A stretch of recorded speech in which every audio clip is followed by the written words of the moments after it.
So thank you for taking the time. I know it's a Monday and it's a very busy time in the academic year as well. But we just want to welcome you, myself and all of the England Centre to this winter term education forum, which has been rescheduled to today, so it doesn't feel like winter now.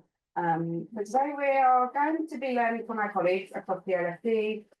I feel really blessed that people said yes to me as well. We're going to have a great exchange of ideas today and practice sharing. We are lucky to have Shaku from the Department of Media and Communications, who has spoken a few times, various events that I've organised.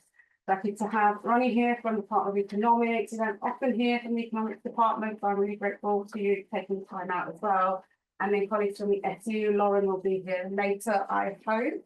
And then Wajiha, our Education Officer, is here, and I'd like to introduce you to a GTA in Social Policy for Justice. Justice also doing her PhD at Durham, and she'll talk about her experiences as a GTA, but also from her PhD research.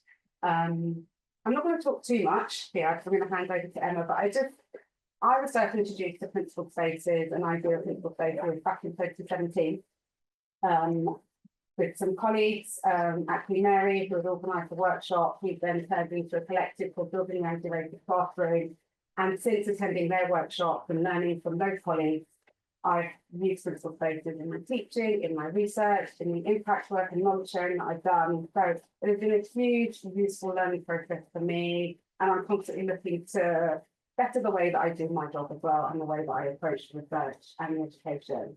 So I'm going to hand over to Emma to do a further introduction to principal spaces and some of the work that we do at the LSE. So over to you, Emma. Thanks. And yeah, thanks everybody for coming today. It's obviously an important topic, how we kind of create classrooms that really are inclusive, particularly when we're having some very difficult, fractured kind of conversations. So in terms of my introduction, I suppose, to this, I was at Imperial, very, very STEM focused, and probably as much as maybe going on for 10 years ago, probably about the same time, 2017, there was a big discussion at Imperial about decolonising the curriculum and so on.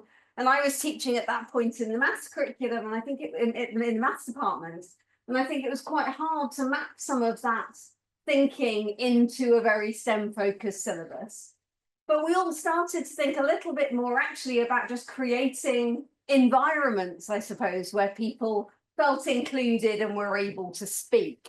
So at that point, it was much more about kind of how you model inclusive behaviour. We were at that point having quite a lot of issues with peer-to-peer issues within the classroom, lots of racist incidents and things like that.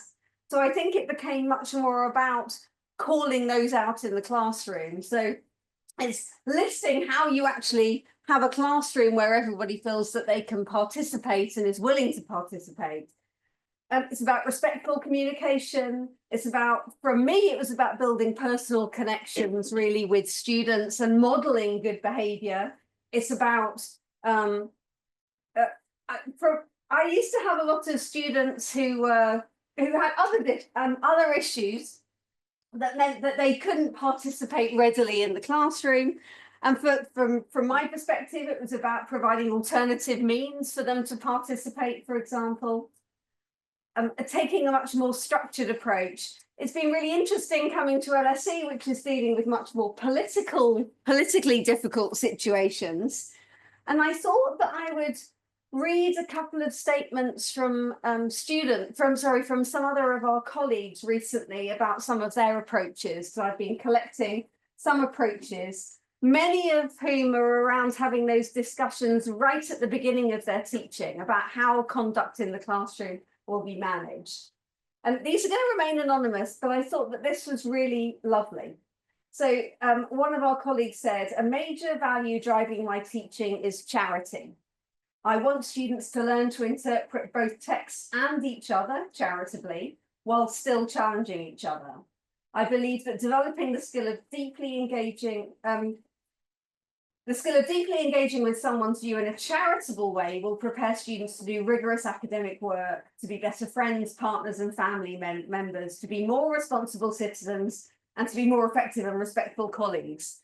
And they do that, I think, also by clearly and collaboratively establishing norms around discussion and dealing with other students and teaching staff in a joint norm setting way at the beginning of their classes. And I think many departments are now taking this approach where they have these discussions and they work with their students to establish what good behaviour looks like in the classroom. And I think that there are some, I have a whole list, I won't read them out some of that time, and I want to hear from everybody else, but there are some very, very nice examples of our colleagues, and we're going to hear from some of them today.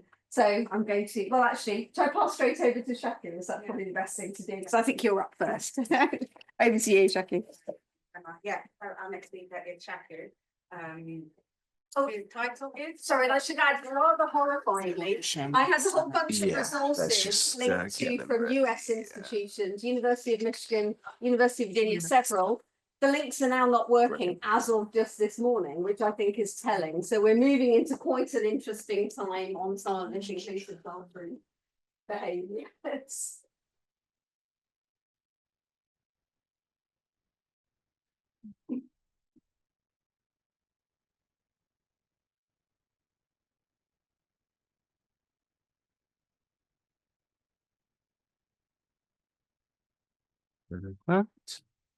Okay. Yes, hi. My pleasure to be here and to be invited again to do one of these events. I always like coming to talk about teaching because I think we do a lot of it, but it gets relatively low rap. We don't present our teaching every year the way we might do our research and research dialogue. So it's good to talk about it. I guess I'm going to use a slightly more capacious idea of what inclusion and justice means rather than behavior in the classroom. I'm going to move it more towards the notion of structures, and I'm hoping that I can actually think about it in 4 different ways. The first way, of course, is very structural. I'm just going to get rid of that so that you can see what I'm talking about. I'm going to start with the structures which I think any social science classroom has or should have. And this is now my 33rd year teaching. When I started off, even though I didn't know it, I was a social science teacher. I was teaching A-level and GCSE English, media and drama in a big Southeast London school. And I started teaching there the year after a very, very significant murder had taken place. It was the murder of a person called Stephen Lawrence down the road. And 2 of the murderers went to the school that I started teaching English at. And I was one of only, I think, 3 non-white staff in a staff of 120. And we started off by being told when we went in to do our teaching practices in that school, you should not go to the school, you should not work at this school. This school is a racist school. And so I start with the premise that pretty much every classroom one walks into has trouble. Some have more than others. Some are very dismayingly, openly racist, homophobic, and so on and so forth. And schools are, if any of you have been following the great Netflix saga around adolescence, which has just dropped, it's about British schools. And it shows, I think, a fairly decent example of what goes on a day-to-day basis, although it doesn't show some of the better things. So social science classroom, as I conceived it when I was teaching 11-year-olds and 18-year-olds about stuff, really was about trying to get them to build strength in a series of different realms. So calculating, theorizing, analyzing, even though one doesn't think of English as being that kind of subject, it really is. Deconstructing assumptions, statistics. If any of you have ever looked at the GCSE English language paper, you'll see how very frequently students are being challenged in these different areas, rhetoric, representation, and all of that carries through into undergraduate teaching, which I've also done at South Bank, and then into postgraduate teaching, which I did for 10 years at the Institute of Education, and then now for 14 years here at LSE, trying to get people to historicize the kinds of things that we say just as a matter of course at the beginning of an essay. And many academics do this too. We often say something really sort of off the cuff because we want to get into a subject. So we'll say, we live in the global village, yeah, or teenagers are digital. No qualification of that later on in your essay will ever get rid of the fact that you made a really stupid statement at the beginning of your essay. colleagues, please take note. Reflecting on why you feel the need to do this, reflecting on why we feel the need to open things in classrooms with that kind of banality, which is actually also a myth, which we often then don't challenge as we go through the lecture. Destabilizing stereotypes and hierarchies. And some of these things seem just obvious, we're going to do it, but I've also been a teacher trainer for many, many years, started training people in 1996. I worked with the Institute of Education to train teachers, then I worked at the Institute of Education training staff members, and very frequently I found that the best way that people found to train other people was to introduce them to stereotypes. Actually stereotypes about, you know, who sits at the back in the classroom, who talks, who doesn't, what it means when someone is silent, and so on and so forth. And actually, it's very difficult once you've set that as your pattern of teaching to get out of it in the years that come. Disrupting binary oppositions or accepted wisdoms or expedient decisions. And I think of those three, it's much easier to disrupt the first two, accepted wisdoms and binary oppositions. But expediency, which LSE is no stranger to, teaching to the test or teaching because you've only got a 50-minute window and you've actually got to shave off 5 minutes at the beginning and end for people to walk and so on and so forth, also shapes how we think about the curriculum. 1 hour a week or 50 minutes a week, every week. What can you do in that time? Not seeing this as something that's knitted together into a longer thing. And what has this got to do with justice? Well, actually, if you're going to start questioning the workings of power, you can't afford to let your students go away, or we can't afford to go away from a classroom after 50 minutes thinking that that was a discrete thing that we're doing. So when I start, I imagine it as a year of teaching. The first minute of the first 50 minutes of the curriculum of any given year might be 3 years of teaching or a year of teaching. But I never imagine, as the British Ofsted does, that any learning objective is going to be completed within that 50 minutes. Now that goes against everything that TEF is forcing us to do and that Ofsted forces teachers to do. But I think that has paid off for me over the years. Because if you're questioning the workings of power, you're only ever going to be able to chip away one fingernail-sized piece in a 50-minute session. And you're always inevitably going to leave a lot of people furious, absolutely furious. Now, if you want to deal with that anger, it takes the whole year to deal with that anger. So you then bring people into creative methods, acknowledging their own power and position, again, stuff that makes them angry. And at some point, when you're teaching something and it's not going well, or when you have the power to say to people, well, I'm going to fail you if you don't do this, I think that's the point at which if you haven't achieved what you're doing, even if it is a very important thing you're trying to do in regard to equity, you need to acknowledge your powerful position and step away from it. Now, for me, what that means is saying to my students, if you haven't, after a whole year of my teaching or a term of teaching, got to the point where you yourself can understand what these powerful frameworks mean and interpret the word in front of you and write essays about it in a way that shows your understanding of what justice is, then I will still, if you can give me evidence and you can write a really great essay about it, you will still get that distinction. So not unknowingly punishing them for your failure to move them, either ideologically or in some meaningful way to educate them. So for me, that's a kind of principle. And that means stepping away from my power as the person who can actually, you know, I hold grades in the palm of my hand. And that is hard. So the question is it even possible for most people? And I think you model solidarity with them in the sense that even when you don't like things that people are saying, or you don't like where they're coming from, and you don't think they've really read the readings or they haven't shown up, modeling solidarity means knowing that in 3 months' time, they're going out into a really, really competitive job market. It's so difficult for all of these young people to actually make a living. So I think there are some key enablers. So this is the second of the 4 things. There are some key enablers which are structural and institutional. And there's not very much that you can do on a daily basis about these kinds of things. So embedding a kind of international sense of creativity, because there's often a hierarchy of creativity where people like a certain, I would say, European style creativity and critique, whereas actually acknowledging what critique looks like, coming from different countries and cultures, how critique is made. So something that might be posed in an extraordinarily polite way, which might be incredibly critical, or something which sounds very bombastic and sounds like a really big critique, but when you push it, it's got no evidence behind it. So that builds a kind of holistic, supportive teaching culture, which I think you can only achieve if you have really strong teaching unions. I know that sounds irritating to the people who didn't want to go on strike 2 years ago, or it sounds very annoying if people feel that their teaching is disrupted by pay disputes and such like. But I think you can't do this kind of teaching if you're insecure on a daily basis. If you feel that week to week, you might have to take up a contract at another place and leave.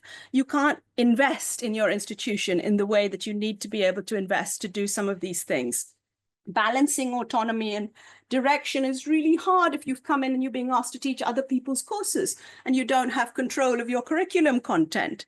Doing collaborative teaching is much easier when you've been in a place for 14 years and you know loads of the different people in the room. It's much more difficult if you are, as I was when I was doing my PhD, going into a place like South Bank. I went in for 5 hours on a Friday and I taught 6 different people's courses. And I just taught all day, didn't have time even for a cup of coffee with anyone, and then I left. And that was a very unpleasant experience of teaching, but the students were amazing. The students were really wonderful. And then there is trends, and LSE's always wanting to be ahead of the curve with that. And so we sometimes embrace things that are just a bit, well, I mean, the best I can say about them is that they're annoying, but the worst, because I obviously research things like AI, is that they're dangerous. And so I think frequently we embrace things which are dangerous, and then next generation of teachers coming to LSE pays the price for that. And I think that's really, really important, that we build in an understanding of the kinds of consequences of decisions that are made not necessarily in the classroom context. So that's the structural context in which we do what we do. The third thing is the classroom.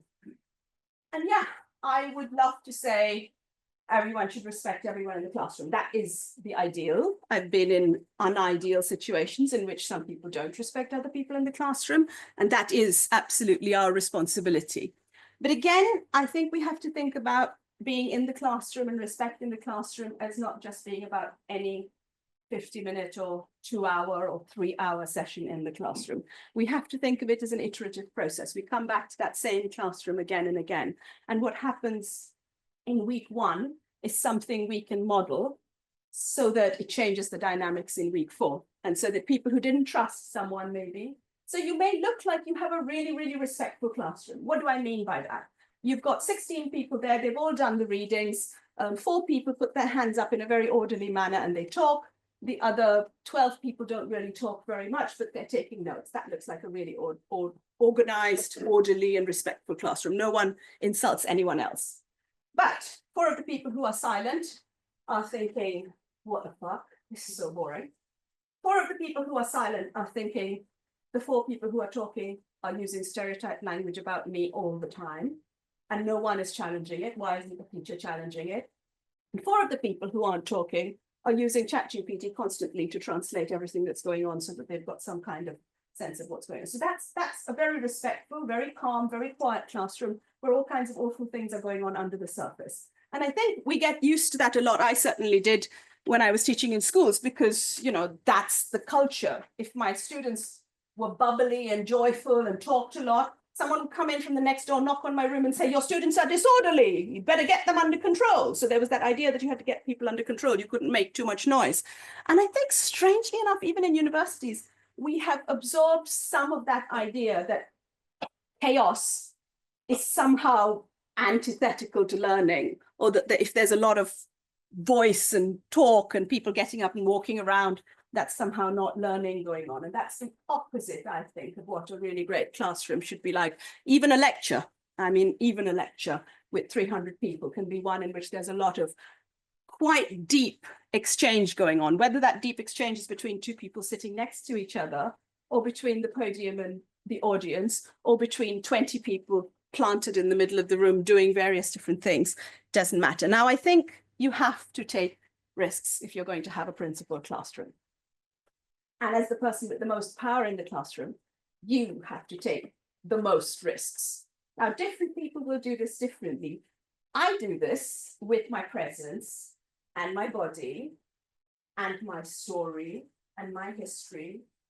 So, for example, it is scary, but very frequently, at some point over the course of a 12-week course or a 10-week course, I will tell students, oh, hey, I'm queer. And this is what being queer looks like to me. And they're like, hang on a minute, you're married, you've got kids. So it's about using myself. And I did that. I know this sounds a bit weird and people can say, oh my God, you wouldn't do that if you're an LSE fellow. Well, I did. Did it when I was an LSE fellow here. I did it with a year 8 class, that's 12-year-olds to you guys, when I was 23 years old. Didn't have kids at the time. You know, so I have done it at various places. I've done it when I was doing my research in India, in a place which was tremendously homophobic. So I make calculated decisions about risk because of principle. And I don't think everybody should have to do that. But I think you may have other things you want to take risks about. But I don't think we can expect our students to take risks with each other if we don't give a little bit, if we don't take some of those risks and some of that burden off them. So this is an exercise that I do in a course which I've taught in one iteration or another for now 30 years. It's a film course and I love it so much and I love the exercise so much. And I've gone all around the world talking about this exercise, and it's a very simple exercise. It's a bit like speed dating. It's an intellectual exercise where it would never work if you did it on day one. It would never work if you did it on day one because nobody would trust each other and they wouldn't trust me to be able to hold that space for them. It wouldn't work if you did it on week 5 because there's too much chaos and people are too focused on the content of a curriculum in week 5 and on getting through that. But it does work in week 9 or 10. So just to say this in case you ever want to try it. And you basically build up through concepts going over the course of the 10 weeks. And the students get to know each other in various different ways. And they get to know each other emotionally as well. They get to know who's got what pressure points or what thing makes someone really capable, who's really interested in Fellini and who's really interested actually in Palestinian films and who isn't. And at that point, they also know what makes them angry about each other. So all through this year, I had a group of people in this class, not the one pictured here. This is from a few years ago. I had a group of people who felt that we're at a Western university, we really should be learning about Western films. And yet they'd come to a course about global films, global cinema. And I had another group of people who were like, I just came here because I wanted to learn how to make films. Why are you teaching us so much theory? And my course is called Film Theory and World Cinema, right? So that kind of tells you about those expectations. And I didn't want to say to them, oh, you've all picked the wrong course, because I felt it was the right course for them. I just wanted to get them to the point where they could talk to each other about what they'd learned in that course. And we did this exercise in week 9. And for about, so my course is in 1.5 hour chunks. And so for about an hour, they very intensely lean towards each other and they talk to different people. So all 39 or 40 members of the class have at some point talked to everybody in the class during this session. And they have 6 prompts, and sometimes the prompts are the same and sometimes the prompts are different. But they're talking about fascism, they're talking about history, they're talking about cinema's participation and media's participation in fascism. They're talking about undermining nationalism, what that would look like on screen. They're talking about very, very intense, relevant things. They might even be talking about what's going to happen to cinema if AI comes in, what's going to happen to history if we can recreate things that never happened, and so on and so forth. And they do this. And by the end of that session, you kind of know whether they've learned what they were supposed to learn, what you wanted them to learn, something new going over and above that, or whether the whole thing has failed. And only once, I think, over the last maybe 10 years at LSE have I really felt something went quite wrong, because there were two people. Oh, I haven't told you about the scoring system. You do score each other the way you might in a speed dating situation. So you can, one, if you give each other a 1, that means, you know, please get me away from this person. If you give each other a 10, like, wow, we're intellectually married. So only once there was a couple of people who absolutely, having gone through 10 weeks, just could not bear to be with each other. They couldn't bear to be in the same space. And that was because of baggage that they brought with them before they came into that space. But most often what happens, and this is why I say it's really important to have a principled space. Most often what happens is they ask each other, what are you going to give me? Are you going to give me a 7? Okay, I'll give you a 7 as well, or a 9, okay, I'll give you 9. So there's this sort of social acceptability thing going on. And if you'd done this in week 1, everybody would have given each other a 10 and none of them would have talked to each other. But actually, it's really great if they're giving each other 6 and 7 or 6 and 5, because it means they feel they can disagree and they've discussed it. And they've also had a chance to discuss the same thing with someone else, and they know what's better or worse in that space and what that means and what the implications of that are. So I'm just going to end by saying, my aim in the classroom is not to have a respectful environment, but it is to have an environment where it's okay to cry, where it's really, really okay to cry. Because being frightened, whether that's the teacher or the students, being insecure, whether that's the teacher or the students, and having a lack of understanding of your own power, which is a lack of reflexivity, teacher or students, makes the experience unprincipled. It makes it very, very difficult to have an exciting, innovative and critical higher education context, whether that's 100, 300 or 25 people in a room. And rebuilding a democratic culture in the classroom is something that it is almost impossible to do if people are frightened and frightened of taking risks. So I think instead of talking about work-life balance, we need to model what that looks like. And that can sometimes mean being quite sharp. It can mean saying no. It can mean saying you can't submit your essay at such a time. Or it can mean, I want to show you what it is to have a good time. Let's go watch a film together. It's both. So it's not just about removing yourself and protecting your time, because that idea of just being a teacher and wanting to protect your time so that you can do research, I think is really, really dangerous. For me, being in the classroom is actually a part of doing research. But for me, being exploited in the classroom or outside the classroom is really bad for the students. And allowing them to see you being exploited is really bad for them. And it tends to fall along gender division of labor, as well as around class, where the people who are the least secure feel they have to give the most in terms of time. And the people who are the most secure feel they can say no because they've got a keynote in Sydney, right? And I really want to end with that. Thank you very much.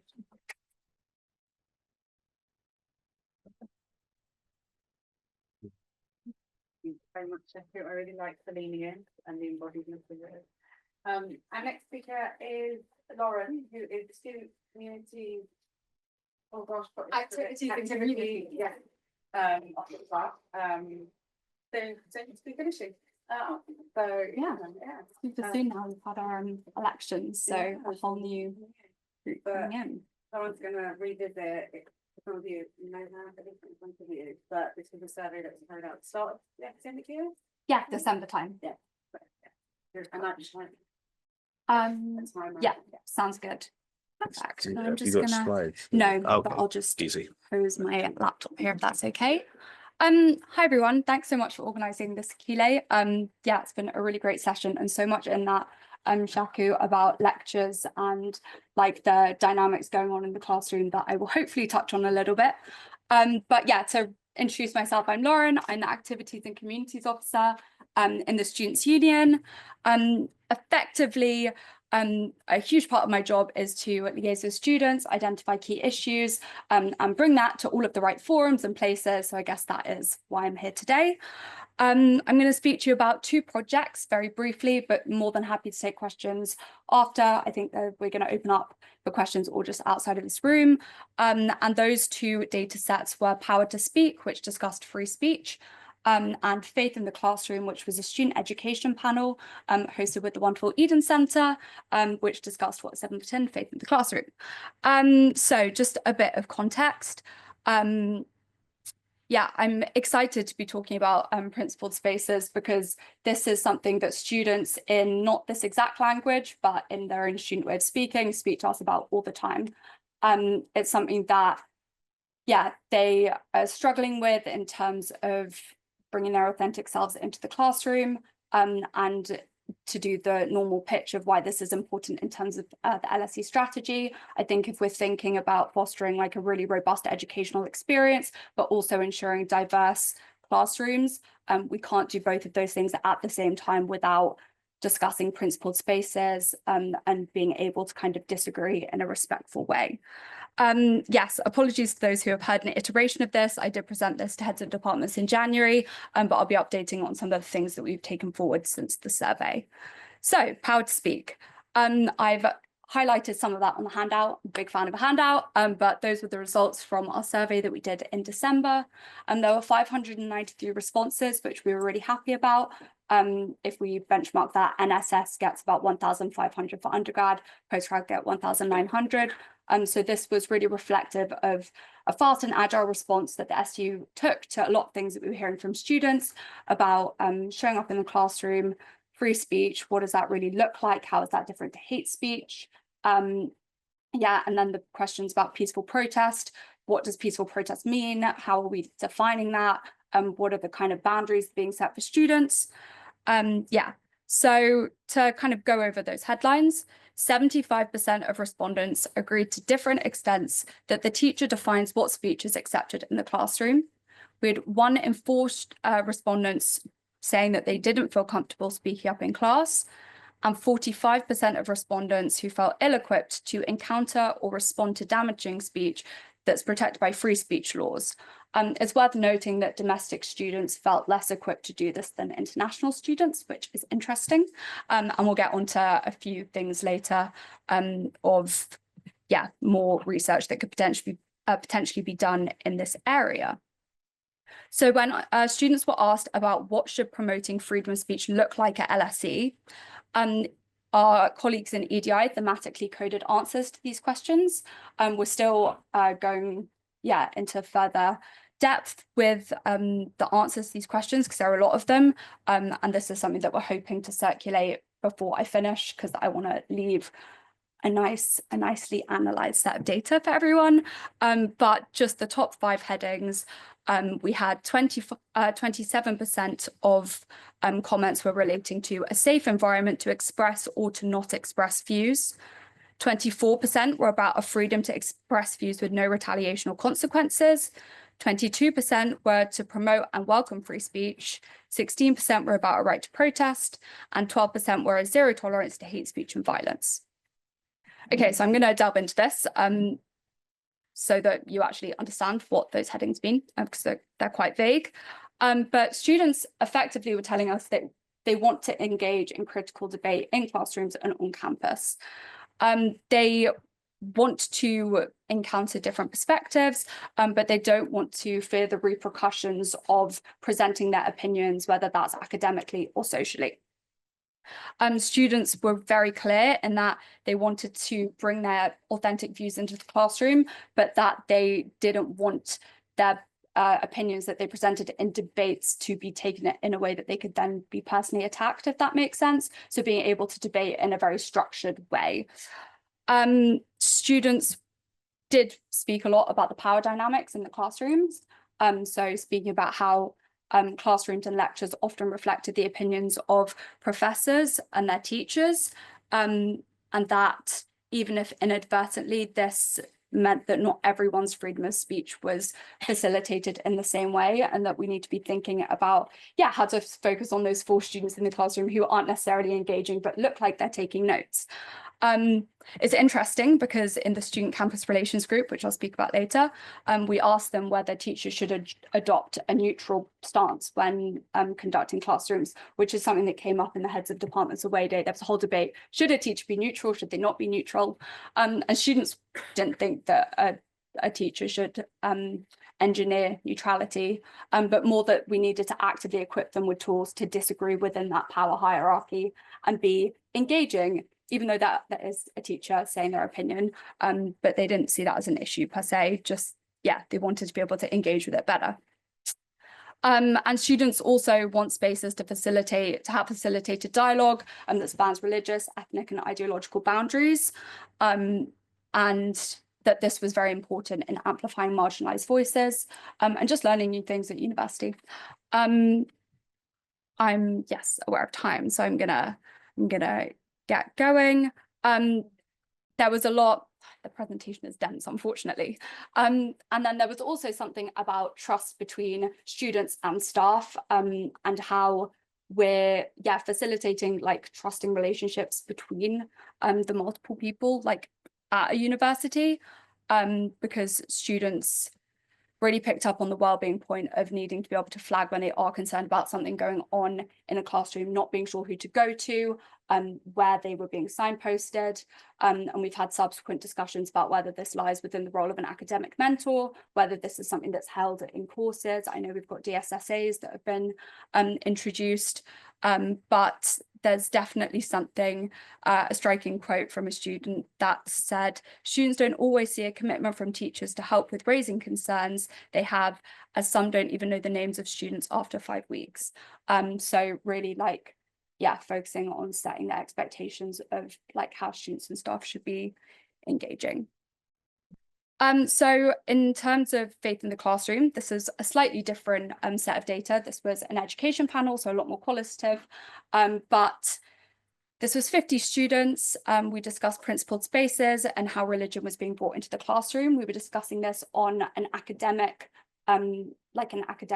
basis in terms of how is religion taught, but also how does a student's own religion or a member of staff's own religion, for that matter, present in classroom dynamics. So again, we're back to the point of students not wanting their personal identities to be under the microscope, to be, a point of debate in the classroom, but wanting to be reassured that they could bring in opinions without this becoming like personal.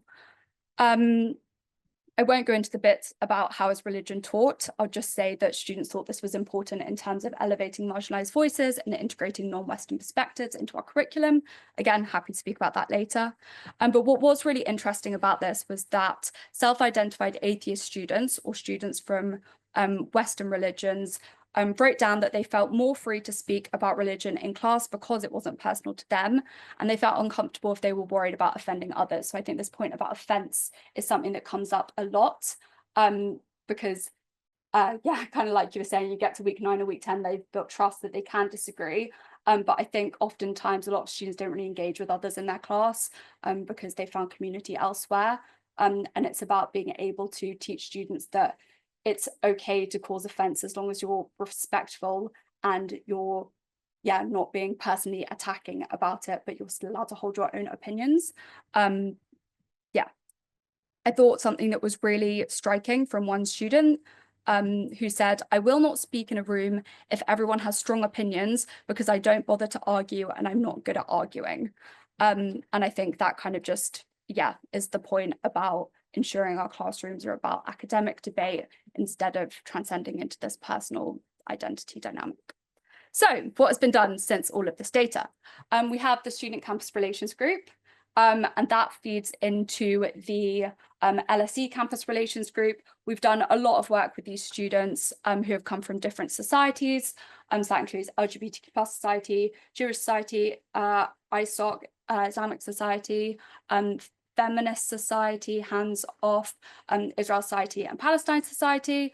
And we've integrated in a new training on free speech out of recommendations from this group and also from the survey. So our student leaders next year will be equipped on what exactly free speech is. Hopefully this will clarify the lines between free speech and hate speech, but there's a lot of work to be done on that. And we also are effectively focusing on running events between groups of students who might disagree, but kind of taking the onus away from opinions at this current point, because we're still working on building that trust through just doing events and things that you would do as students together and with a predominantly undergraduate like cohort. We have our last session tomorrow. Working on handovers to ensure this kind of continues. I'm aware that I'm probably at time, so I will leave the recommendations for you to read on the second side of the handout. But there's a lot in those recommendations about lectures and classes being different and how to make sure that both spaces are principled, and allowing for lectures to be, yeah, not just take the content of the lecture as fact, as I think that's something students really struggle with. Yeah, thank you so much, Akile, for inviting me. Happy to take any questions later.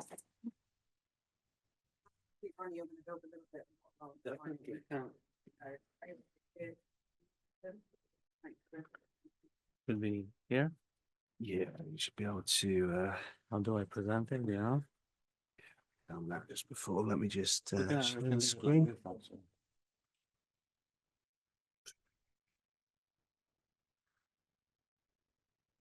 Oh, Yeah, we had it in that one as well. Let me just share, I better share it with the others first. And then you will be good to go.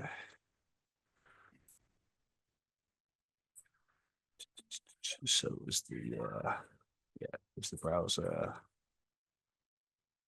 Okay, like that. Okay, Okay. okay, thank you so much. I was talking to Shaku earlier. I'm here from 2006, and I never thought, elaborated, or have been trained in teaching, which is weird. We're academics, we teach all the time. Nowadays, it's a bit different. Akile tells me that there is training, and my junior colleagues do as well. So this is why I really welcome this opportunity to learn, to talk, and to share practices about teaching. And actually, I'll do mainly learning. I'm not going to share a lot of my own practices. I want to thank Shaku and Lauren because I'm really building on what they've been talking about. So, and I agree completely with everything they said. And I think Shaku painted us a picture of kind of what we want, what we aim for. Lauren introduced some data about what's going on and how our students are feeling about this. And I had the opportunity to talk to Lauren and hear about these results when the head of departments met and discussed this. And that kind of fed into a lot of my thinking about this. From Shaku, I take the words that she mentioned that is part of teaching, which is to reflect, to destabilize, to disrupt, to question power, and take risks. So I'm going to take some risks. Hopefully, it will be okay. And I'm doing this because I want to tease us to talk about things, not because I want to, yeah, let's take risks, why not? So I want to talk, and I think this came up when I talked to Lauren, I think it was in January. I want to talk about the responsibility of us as teachers, because I think that's the most important thing. And I think sometimes we forget about our responsibilities. We know our rights, and basically they're limitless in the classroom, but we don't think too much about our responsibilities. So what I want to do is kind of remind us a little bit about our responsibilities. And I started thinking about this. Well, I always think about this, but as I said, on kind of a more intuitive level, but I really started thinking about this after October 7th of last year. Okay, that's why I really started thinking about principal spaces. I never know that word existed. I found out only after, because I was looking for something to guide me and others as what can we do in the classroom.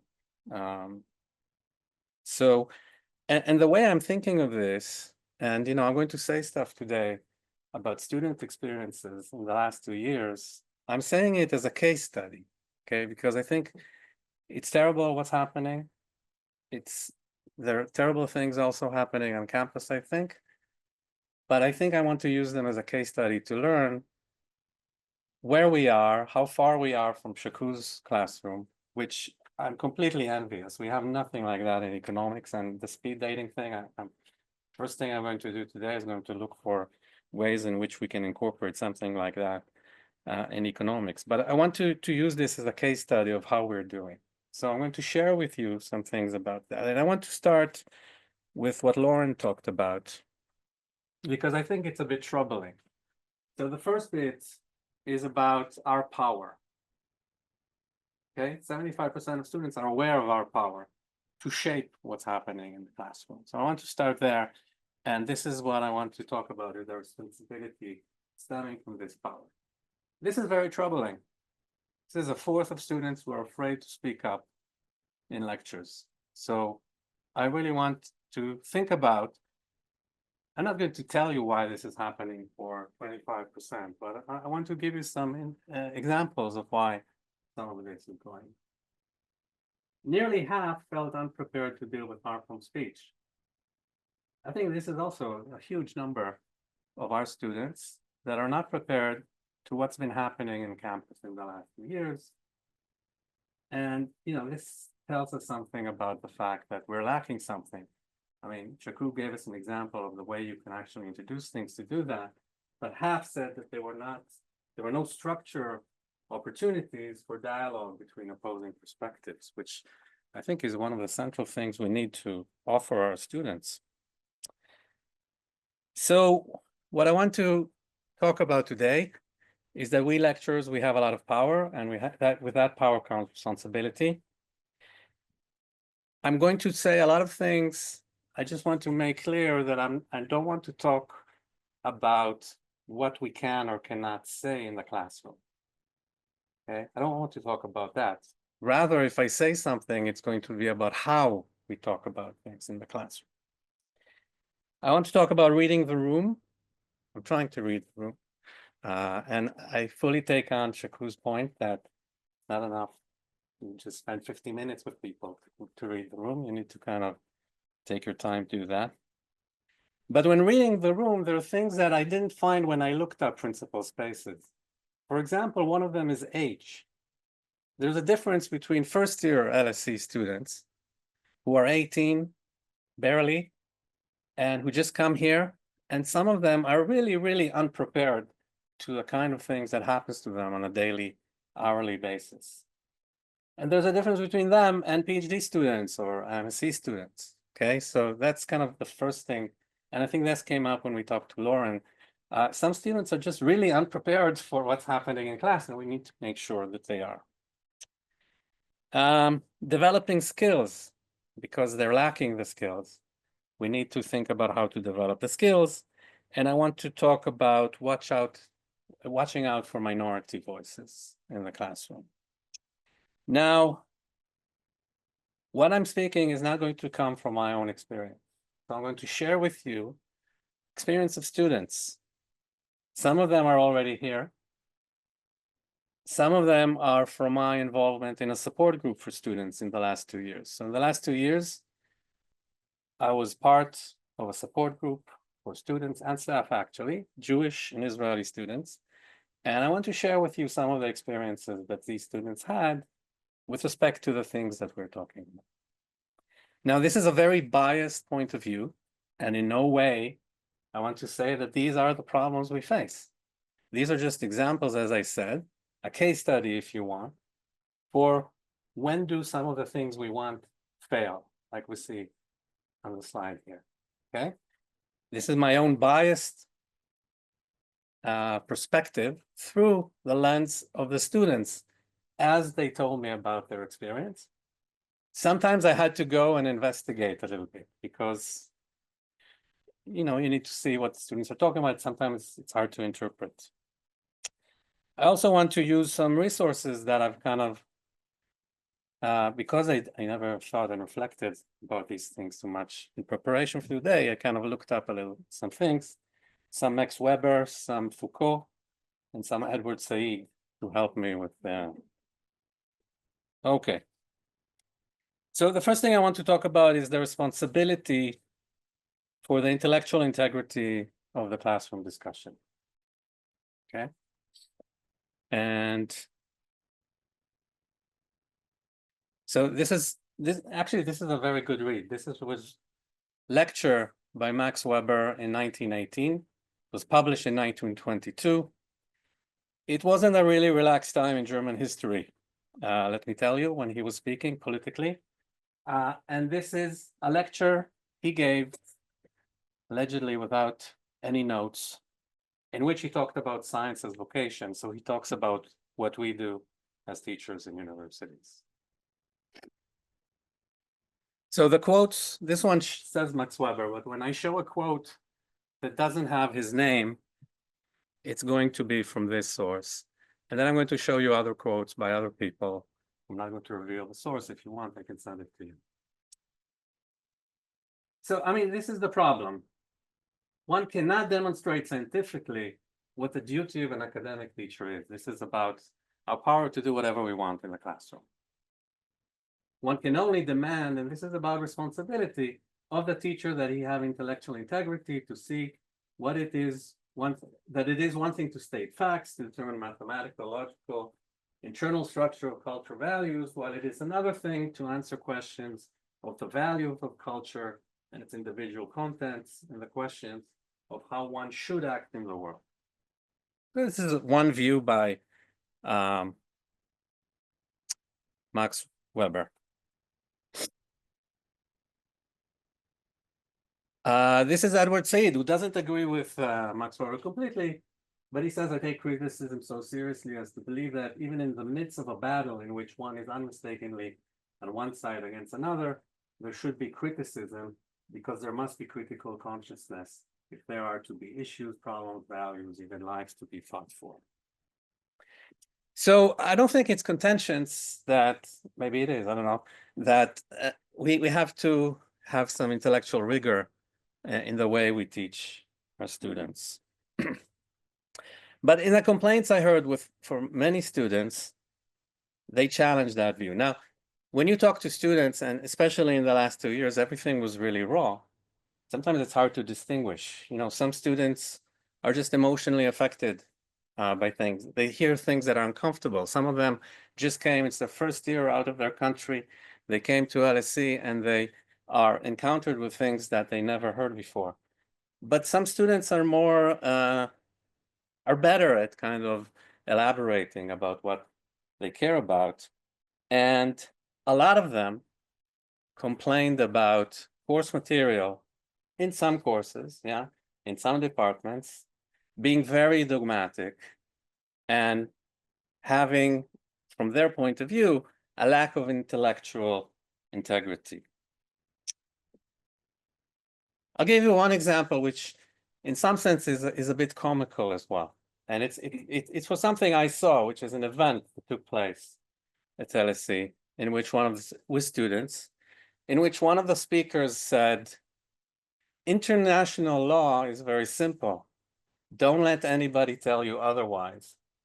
After which a student raised their hand and said, Professor, but we spent last year, the whole year, discussing about the nuances of international law. So how do you fit that with what you just said? And there was no answer given. Another recent example is about the factual content of some lectures. I had the displeasure because a student complained. And as I said, when students complain, it's not always exactly what they say or they think it is. So they sent some slides from a course. And they thought this, you know, they made the point that the slides were very disturbing. I actually went, because on Moodle you can, and actually learned a lot by sometimes seeing other courses and other events across the school, which I don't usually do. The slides were okay. There was no problem with the slides. But during the lecture, which I think could fall under what I said earlier, on the verge of being too dogmatic and not open to kind of intellectual scrutiny and criticism, the lecturer said something which shocked me. I'm not sure it will shock everybody. It shocked me. The lecturer said, as a matter of fact, as if it is a fact, that Israel uses drones in Gaza, emitting sounds of babies crying, in order for civilians to come out, and then they can exterminate them. I was shocked by that, and I think, okay, you might want to say that in a lecture, but maybe you want to qualify.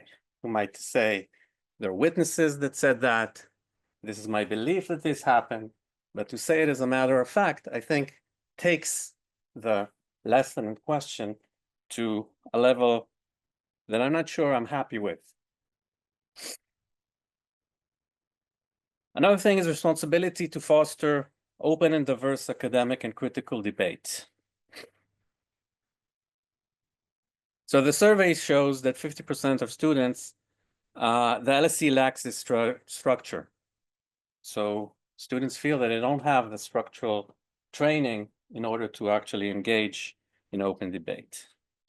This is where we as lecturers, like Shaku was saying, should come in and offer our students training and opportunities to do that. Again, what students tell me, many examples of students that thought that the course did not welcome their voice. Now, there could be a lot of reasons why students can't or feel that they can't share their voice with others. And I'll talk a little bit about what some of them are. I should say that many of our students that I've been talking to were usually a very small minority within the lecture, if not alone in the lecture, facing a majority and faculty who were teaching the lecture who were expressing very vocal and particular views, let's say it like that. An example, a student that actually, she was crying and she couldn't cope with coming to the lectures. This is right after October 7th. She had some personal, experiences from October 7th. She was sitting and crying in the lecture because of the content until she had a change of heart. After talking to her advisor, she decided to speak to the lecturer. And actually, it's a good story in the sense that that actually prompted her to talk, and that she came out of this experience in a good way. But what did the lecturer tell her? The lecturer told her, I'll take you as a project and I'll change your mind. Okay? And I think there's something here about the power that we talk about, the power structure. This is again Weber. I think they're responsible to exploit the circumstances that for the sake of their career, the students have to attend a teacher's course while there is nobody present to oppose him with criticism. So this is about kind of the power relationship in the classroom. I don't have a lot of time. I have a lot of stuff to tell you. This is about the blurring between politics and pedagogy. Okay? This is Weber, who takes a very strong view. Weber says there's no part for politics in the classroom, not for students, not for lecturers. That's a very strong point of view.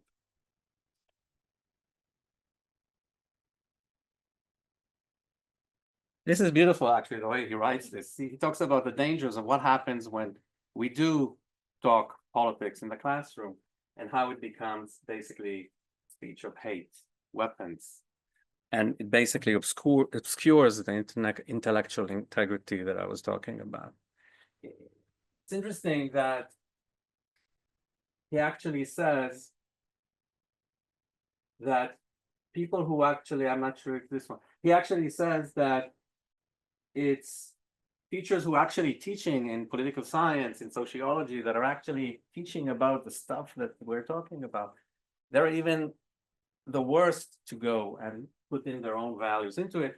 And he says that he can actually prove that historians that done that in the past lost all intellectual, their discussion basically lacks facts and intellectual integrity. Oops, too soon for that. I don't have a lot of time, so I'll just give you some examples relating to this. And this is, I say this, I'm not saying it's wrong or right. This is part of the discussion. An instructor at the end of the class says, there's a rally outside, let's all go and join the rally. Okay? Tricky one. A student having to answer an exam question. This is the year of October 7th. The exam question is on October 7th. The student has to answer the question where the instructor was teaching in a very dogmatic way, one point of view about October 7th. And she or he are thinking to themselves, what should I write? What should I do in this exam? How is the instructor going to treat an answer with a different point of view. Maybe okay, maybe not. I don't know. Yeah, let me skip the more risky things I wanted to say. Yeah. Okay. So let me kind of say another thing about responsibility to basically understand and engage with the audience, reading the room and understanding the students. And Lauren talked about religious, students in terms of religion, how some students feel that they can't speak. A lot of the students reported kind of an assumed conformity in the lecture that, the lecturers and the majority of the students, the overwhelming majority of the students kind of agreed about something and they were kind of left alone. A lecturer sends an email. This is very close after October 7th. A lecturer sends an email to students that he or she thought were Jewish and Muslim. So the email was a group email to all the students that had Jewish sounding names and Muslim sounding names with a particular article. A student coming to a lecture to confront about the material in the lecture, and the lecturer says there are 3 types of Jews with relation to how Jews think about the Israeli-Palestinian conflict, starting with the rich investor banker Jews who just don't care. And then there's 2 other types that are not going to go. Finally, I have the most important thing at the end. So I'll just say another responsibility is to deliver the course content. So many students and talked about the fact that last year and also to some degree this year, a large part of courses that don't have anything to do with a conflict, some courses that do have things to do, like a course about international conflict, in which the only conflict studies was the Israeli conflict. So we do have a duty to teach what we should teach, and that's kind of another thing. Cool. So not so cool. I want to finish with this quote, which I think is really nice. I also had another quote that didn't make it here for Edward Said about politics, and Edward Said doesn't agree with Weber that politics has no role in the classroom, but he does distinguish between the politics of the world and the politics of the classroom, which are 2 very different things, where the difference is kind of the intellectual discussion and integrity. Foucault, I love this. I just saw this one. People know what they do. They frequently know why they do what they do, but they don't know what they do does. Okay, this sounds like a bit weird, but this is Foucault. My point I want to make is about unintentional discomfort, to say the least.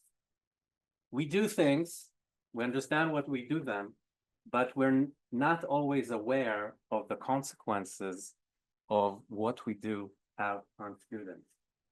The students I talk to talk about an enveloping hostility in the last 2 years that starts in the classroom, goes outside.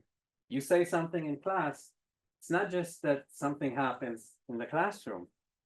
You're thrown out of friendship groups. These are things that happen. So when we think about why some students have no voice, that's something that's happening. So I want to end by that. I think my point here is that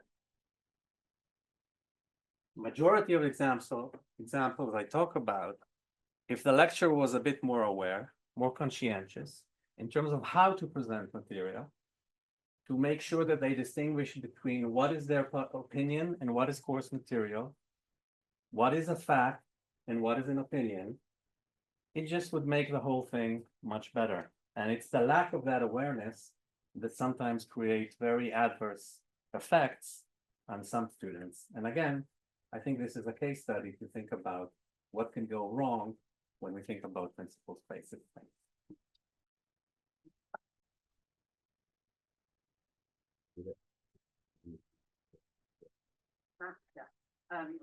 Thank you, everybody. That was a lot of listening for everybody. We have some questions. I know the room is not quite used to turning around and working with each other, but if you could get into groups of 4 and 5, that'd be great. And for colleagues online, I think Chris will pop you into breakout rooms. These aren't the questions, Chris. If you go to slide Offence Education Forum, there are some questions for you to just never enough time. But our next speaker, Justice, is going to be speaking about positionality in teaching and learning. And we've had some great conversations, Justice and I, both part of the PD cert, but also with chats in corridors and in offices. So I'm really pleased that you can do that. So over to you. And thank you to colleagues online. I know there's been some questions in the chat. Towards the end, we'll open it up for panel speakers and for others to ask questions. Hopefully you'll have time, but over to you, Justice, and I will watch it in 5 minutes. Yeah, perfect. Yes, thank you. Hi everyone, thank you so much for the speakers earlier. That they were absolutely incredible. There were so many bits of nuggets of information, quotes, food for thought that I've written down, but for time I'm going to go really quickly. So I left school at 18 actually to come here to do my undergrad, thinking I would never ever be teaching, ever. I hated teaching, would never be a teacher. And a decade later, here I am.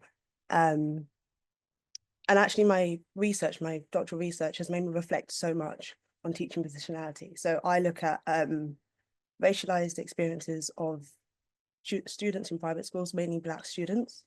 And there are similarities between that research and being here, inhabiting this position of basically marginalized people in elite spaces where there aren't very many people, and their experiences are, sorry, I've been running from back and forth. And those experiences are those of marginalization. So I'm going to give an example from 2 months ago when I held a panel with these students. Head teachers were there, and they said to the students, they were of South Asian, Black heritage, about 6 of them on the panel, and they said, would you ever be a head teacher? Or would you ever even look and think about teaching? And they said, absolutely not. Unequivocally, no. And the teachers were absolutely perplexed and said, why? And I knew why, because it's the same reason I've started this. And they all just went, I don't see myself in the curriculum. I don't see myself in the teaching staff. I don't see myself in the academic staff. And I don't see myself included. These were sentiments I had, obviously, as well. It's not too obvious, but it's obvious for me. I knew exactly why they felt this way.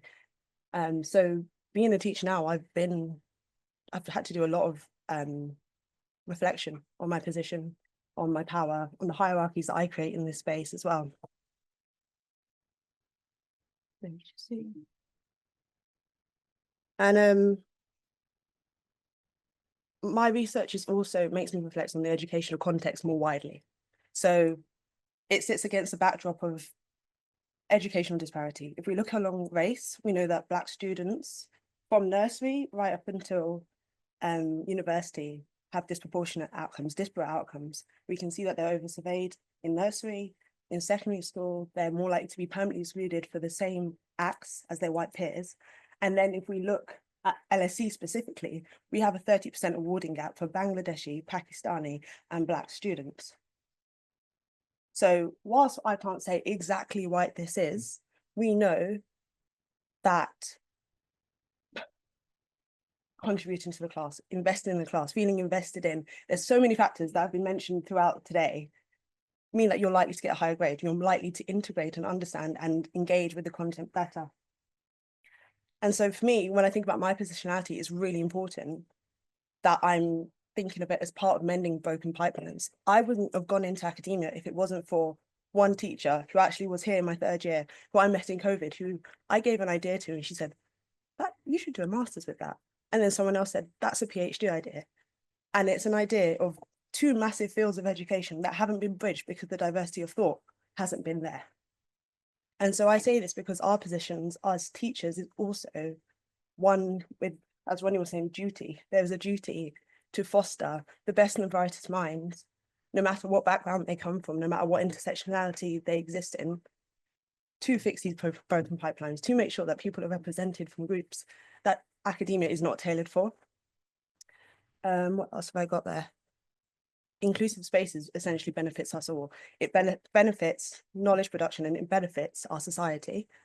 And I know I'm preaching to the choir in a little way because I know that everyone here is interested in this in some way, shape or form, but I think it's so important to recognise our position in doing this.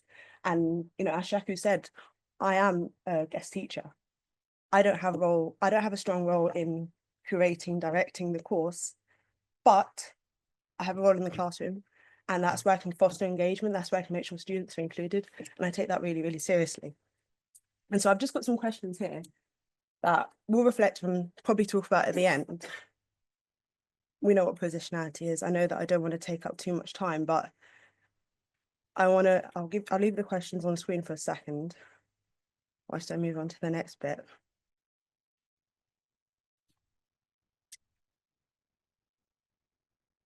And the reason I've put these on here is that I didn't anticipate as much how much students would respond to the identity that they see. There's so much that I disclose, a bit like Shaku said as well about disclosing queer identity. There's so much I do disclose. I say to them, you should, I teach, first year undergraduate students. I say to them at the beginning, if you need the disability and wellbeing services, use them. If you think you might need them, use them. I said, I will help you signpost it because I've had experience of this, which I have had, and it made such a difference to so many students using my positionality and recognizing theirs. But like I said, I didn't anticipate how many students would respond to seeing me as a Black woman in their classroom. I do get specific questions about that, but I know for a fact that other teachers will get different questions based on how they look and how they present. And it's about knowing that that's already in the classroom. It's not about bringing it to the classroom, it's already there. So how do we make sure that the space and the hierarchies of power are rebalanced, that students who are already going to respond to it are responding to it in a positive way? So I ask those questions because some of my observations and considerations, some of these things I engage with, some of these things I know from my experience of navigating the academy, navigating LSE, both as a student and now as a teacher, as someone with invisible disabilities. But there's other considerations as well. I have to think, it's difficult because there's obviously that balance as well between the institutional responsibilities and my own responsibilities. But I don't see it that way. I see it as when people come into the classroom, I want them to bring their full selves because I've brought my full self. And I think I want the classroom that you create. I want that in my career in a decade or 2 decades, and hopefully sooner than that. But to create that, I need to bring my full self into the classroom and I need to take risks. And in doing that, how do I ensure that there is equal access to the knowledge within classes? Is my classroom accessible for those with invisible disabilities? If the people are hard of hearing or partially sighted, are they able to access knowledge in the same way? What about first generation university students? Ronny made a really good point too about how not all students come to university the same level of prepared. How are we ensuring that we're signposting them to the right resources, or we're giving feedback on the essay that really, really rebalances, I know I keep saying it, but rebalances and renegotiates those power constructs to ensure that, okay, these students have the tools or are getting the tools faster to catch up to where the other students are. And I know that, you know, we're such an international university, there'll be so many people here who don't have English as a first language. How are we ensuring that students as well who don't have English as a first language are feeling integrated in the classroom? And I'm keeping up and catching up with a lot of the students that I do research with who are encultured in debate, high level debate from the age of 15, 16, 17, and they come really prepared to speak very quickly, use high level articulation of really complex concepts. Are we ensuring that everyone is meeting on the same page so that everybody can contribute to the same discussions?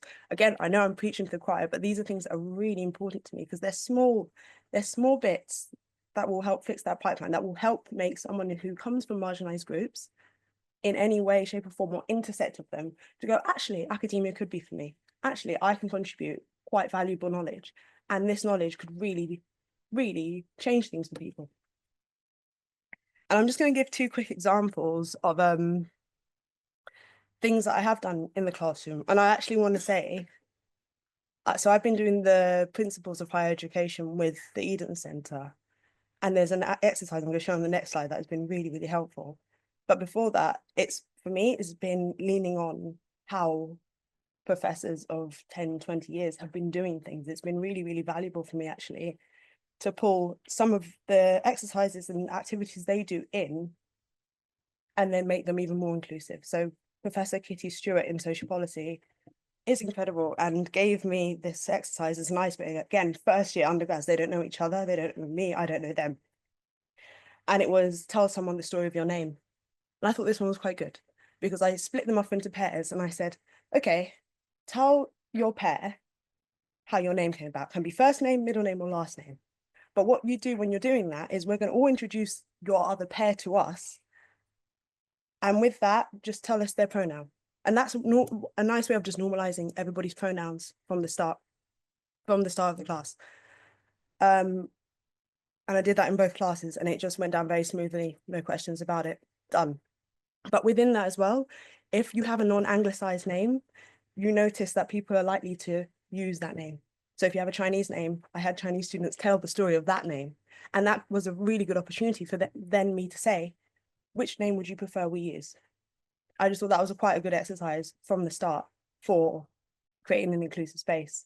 And I think moving on from that, I'm open to suggestions actually to, if you are a student and you've said, actually, I would like my anglicized name. And then later as you feel more comfortable, because again, Shaka, you spoke about by week 5, you're way more comfortable. If you want to change it and actually say, actually, I want everyone to use my Chinese name, or I want everyone to use this other name that my family use, that's, you know, but I think that people will be able to attempt it and get it right.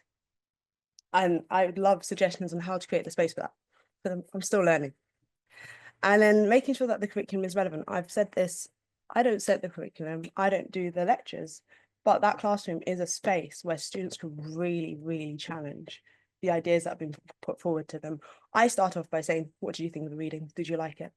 And we were talking about neutrality in our group just now in the breakout. And I'll say, I thought that reading was quite tough or was a bit wordy. Or I love this reading. And I'm really open with it too. I asked them first to say it and then I will tell them my opinion. And with that, I wanted to give one more example where we've all had this. If you've marked, we all know this, right? Where students tell us what they think we want to hear. And at the very end, they just dash in the best idea ever because they think, oh, I needed to put this idea in and we've probably done it ourselves. And this one student spoke about informal welfare and the role of religious spaces to uphold religious welfare in certain countries and certain spaces. It was absolutely incredible. But it made me reflect on my positionality because I had to question why or how, why she hadn't mentioned that in the space before, because it's clearly something that she was really passionate about. She was a Muslim student as well. And how I could make sure that the conversation in the space would actually lean into her interests and lean into something she really cared about and something that she had a really good argumentation in, just for the purpose of making sure that the intellectual depth of it got there. So I think there's also something to be said about how we mark and how we tell students to take risks with that. Because I know other students have felt penalized in other classes for taking those risks. So I think the principles, when we think about the principles of spaces, it's genuinely about as well setting the parameters of you can take those risks, you can talk about things you like, not just what we set you. And we were speaking as well in our team about qualifying and being very clear about this is my opinion, but this is fact. Or when students give a good argument, it's been really valuable for me to say, this is your opinion, this is your positionality, and that's why you have this framework of knowledge. And I think utilizing people's framework of knowledge has been incredible. Last thing I'll say with that is that 2/3 of one of my classes are actually from London, and I'm from London. And so using that framework has been so helpful for some, but comparing it with students, because the course is inherently comparative, comparing it with students who are not from London has been even more valuable for all of them because they have an anchor point and they're able to directly compare. And so positionality has been so valuable in all of our classes and in understanding policy. And I'm going to finish on this slide and basically say, there was an amazing exercise that we did with the, well, on the PG cert, on the first part of it, the principles of higher education. We do the stop, start, continue exercise. We ask the students, what do they want us to stop? What do they want us to start? And what do they want us to continue? And I love this exercise. I'm going to do it again every year. And I think doing it twice means that students can anonymously give you really good feedback, really valuable feedback. to make sure that your courses are tailored. I'm going to leave it there. Yeah. So I've rushed through quite a lot of information. Thank you, everyone. Thanks so much.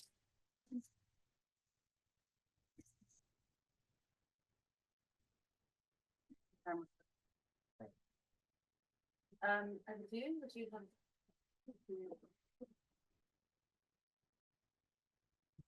Hi, everyone. Yeah, I thought that the discussion so far has been very, very interesting. I've learned a lot. I was a student here and I'm the current education sabbatical officer.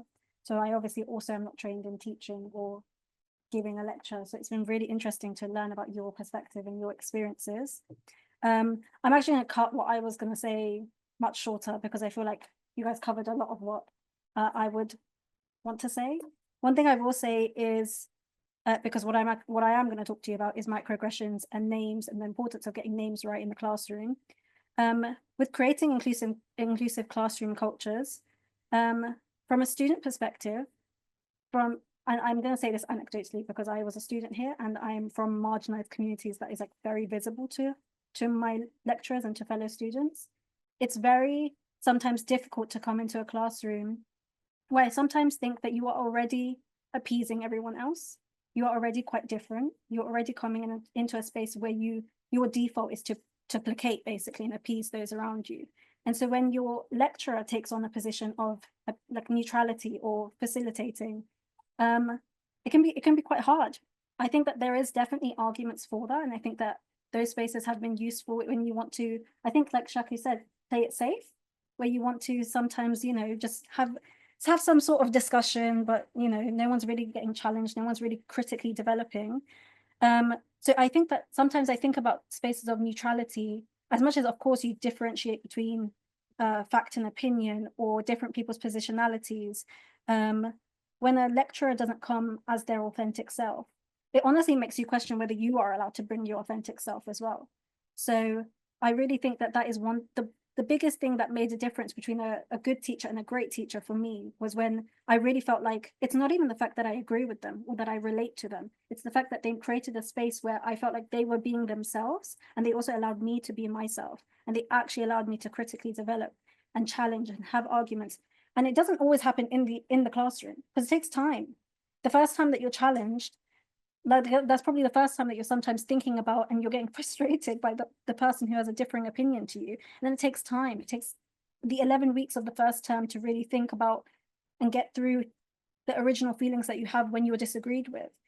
And so I think that that is one of the biggest things that I would want to like share with the lecturers in the room, that from a student perspective, creating an inclusive culture can also just be yourself. We were talking about this in our group, any student can Google your name and know what your research is on and what your social media says. So they know what your thoughts are. So if you don't bring that to a classroom, genuinely we will think like, wait, well, we thought that you thought this and now you're literally just pretending that you don't think that. So be your authentic self, especially because people can tell and they can see right through you, and then it just doesn't create an inclusive or like a productive space. Okay.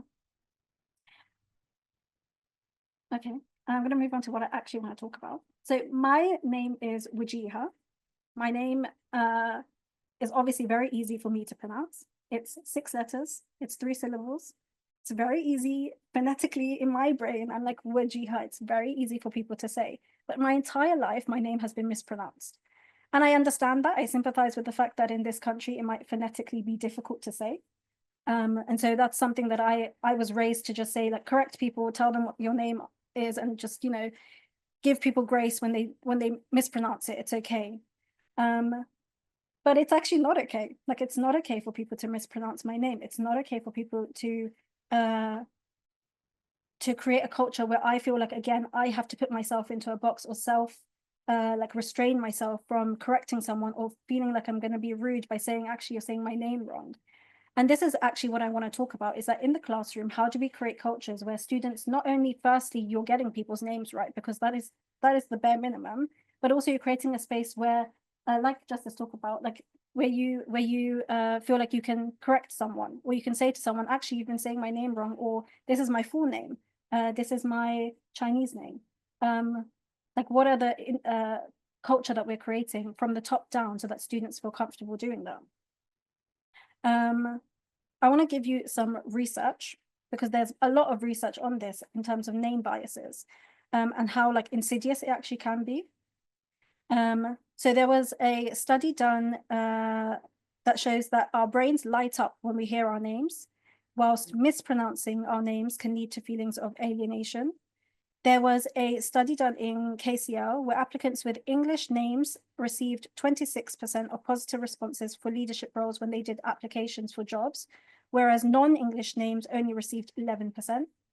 Like that honestly scares me so much because I have to apply to jobs in 3 months. And I'm just thinking like, should I do something so that people can't see my name or change my name? Is it worth doing that just so that I have a better chance, a 10% increased chance of getting a job? Being considered for a leadership role. 95%, they did like a literature review of all of the studies that have been done around name biases, and they found that 95% identified high ethnic discrimination in recruitment, with ethnic minority applicants receiving about half as many positive responses as their white counterparts. There was also there was a campaign on like, say my name, basically, say my name properly. And 73% of respondents from more than 100 organizations said that they had their names mispronounced, leading to them feeling not important, disrespected, and that they didn't belong. So there's a lot of research on this, and we're hoping to do some sort of campaign where we'll be able to share this with you more widely. But I also want to talk about how this actually like manifests in the classroom. In my experience, I've had like 4 general experiences. One is the avoidance to be called on because they don't want to get your name wrong, or they don't want to say your name because it's a bit too complicated for them. Just ask what is your name. If it's at the beginning of a lecture and you're going through the register, just pull them, whether it's just like quietly to the side, like, how do you say your name? Say it out loud to them so that you're getting it right. So I've had a teacher who fixated on me in class and called on me and said my name in an accent that I never said my name in that accent, but that is something that they thought was more appropriate rather than just treating me and my name like it's normal.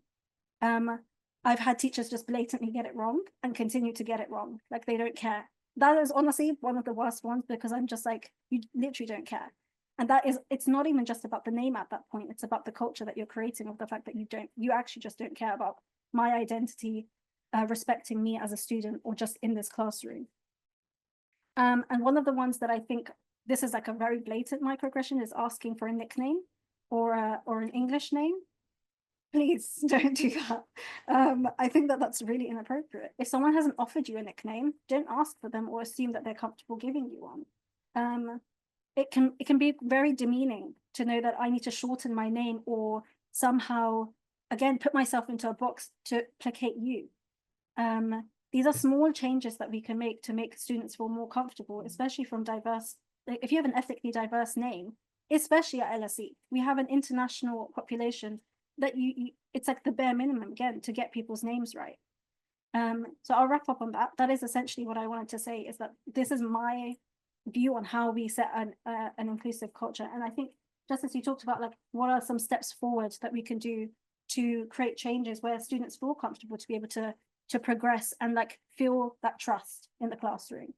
And so hopefully what we're trying to do is get phonetic spellings on registers so that people can actually see the phonetic spellings and have put a bit more effort into pronouncing names that they might not naturally come to them. We're hoping to add the vocal recordings of people's names for staff into your email signatures, just so that people can, it sets a culture from the top again. It's the fact that you find this important. So students will look at that and say, okay, I find like this is something that is important.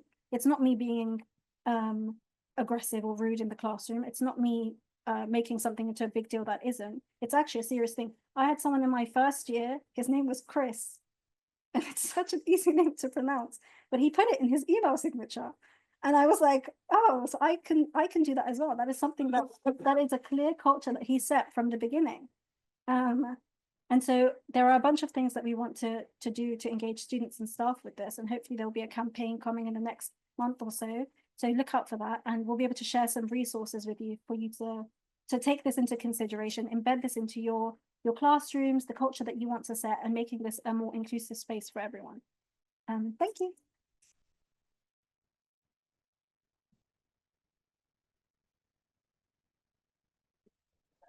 amount of time for questions, that clock is wrong, and I do want to bring colleagues online. I appreciate it's really difficult, we've got the hybrid scenario, and I think people in the room have to be good time to connect, but do we have questions online, Chris? We had one from Dina Yeah. during Ronnie's presentation. I'm just seeing if there was another one. Sorry. I thought there were 10. Basically saying, like, right. yeah, Okay, cool. I'm just checking. People saying they have to go. And stuff Okay. like that. Sorry. I'm sure the same person did it that.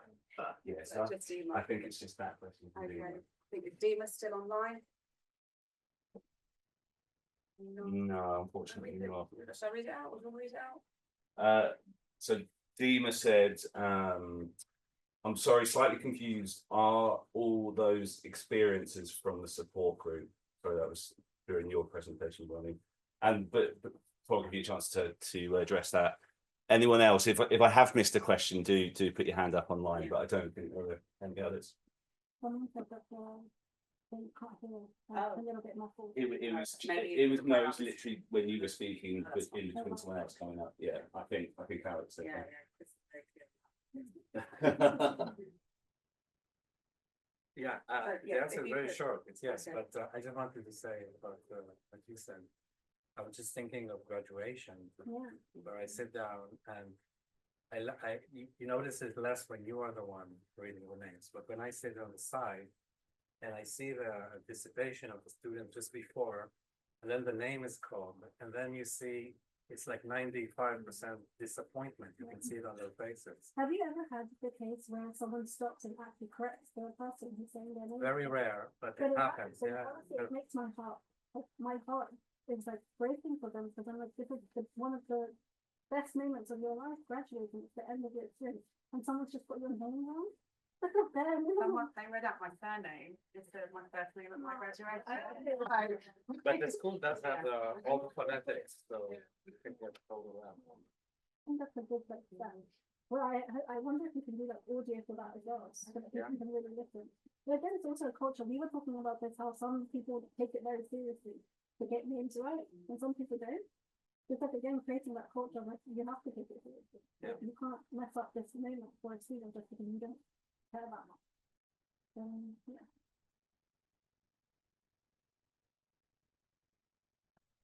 I don't want to answer the question. No, the answer was Okay, yes, okay, yeah, oh, yes. I wanted to. Okay, sorry. Anything else online or anything? My broad everything students here, and I was really taken by your presentation. That's spectacular. I thought it was really amazing. But I think also like kind of elephant in the room, that organization of higher education, and what that means for all of the student experience. And I suppose I feel the sense like this is amazing. All this is amazing. But the people in the Department of Finance are not talking about this, and that's where you know, global capital and the way the world works is not questioned at all. Actually, kind of essential by that. And I wonder, what are we doing with those spaces? The thing that's coming to my mind is also like Cairo Alexander's work, which is like this deference politics to the people in the room. Who was like the oppressed person in the room, and that really doesn't do much for solidarity or radical change. And I wonder, so how are we thinking about those spaces? So especially in LSE where departments are so powerful and independent. Yeah, what are we doing with those departments? How are we not just deferring? I can have a go. Liz can have a go, yes. Yeah, I can have a go. I'm not from finance, and I share your criticism of finance. In my department, I can tell you my experience. I teach a big course. I have like 900 students. I teach kind of the first year, the 18-year-olds coming in, and I spend a lot of time in my classroom trying to disentangle kind of what I'm saying and the political implications. So I spend a lot of time because I think it's very important, because very quickly students in economics forget about the political implications of what they're doing, and they just become in some sense brainwashed, to use these words, efficiency and kind of so I do spend a lot of time with it. Not all my colleagues do. I think in recent years we're doing more and more in the direction of putting kind of other content in our courses, so we are taking kind of an active role. We had like a group of PhD students looking at all of here and kind of trying to make changes to these things along other things. So it is something that we're trying to do.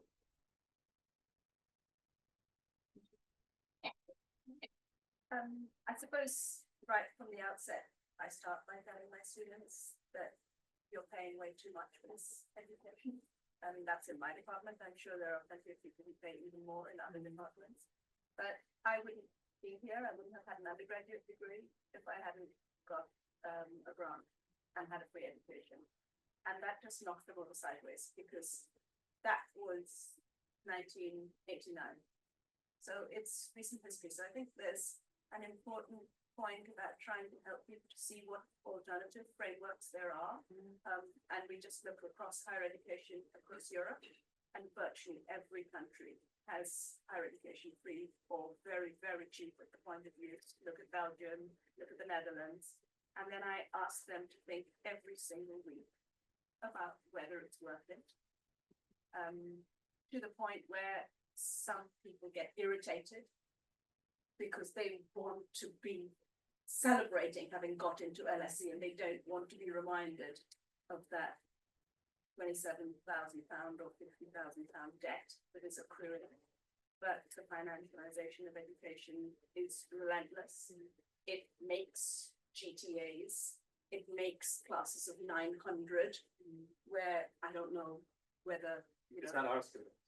Across That's my point, but it means that we have these gigantic classes where a certain type of classroom environment is very, very difficult to make or maintain. And of course, you can have better, like pronouncing the names or knowing who's in the room or bringing their cultures into the room and so on and so forth.